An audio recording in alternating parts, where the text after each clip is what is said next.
Thought I'd do a quick video about the local housing allowance increase this April. It's big news, and I'm just going to share a few figures that hopefully just illustrate just how big an increase it is this year. So what I've done is I've just pulled up a few stats and comparing 2012 versus 2023 versus 2024. So we've got an 11-year period versus a 1-year period, and in many cases the increase in this last 12 months is actually greater than that previous 11 years put together. So if I just kind of go through a few stats here, so if I look at Bedford first, that's where I am. So back in 2012 you get £63.50 for shared accommodation, and that went up to £79.57 in 2023, which is a 25% increase, and that's going up to £103.56, which is a 30% increase just in this last 12 months. So it's big stuff. It's less marked in Bedford, but still some big increases. If we go down to Hull and East Riding, again, I always pick on Hull and East Riding because I think it's the cheapest place to live in the country.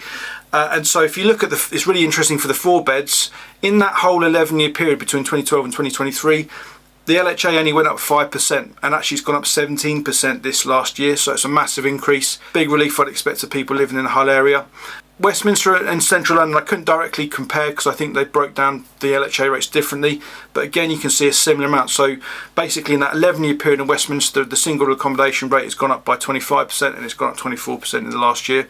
So again you can kind of see how this is how this kind of works out. I'm not going to read it all out, but then we can see Exeter, same sort of story. You know, comparable figures for the 11 years versus the year, and with Birmingham and with Derby. So as I say, in Derby's just another interesting one in terms of 1 bed. So there was an 8% increase between 2012 and 2023, and there's been a 14% increase in this last year. So as I say, this is going to be a massive relief. It's also going to be a massive relief to councils because people are going to be falling into rent arrears much less, and you're going to have a lot less people homeless because they can't afford their home.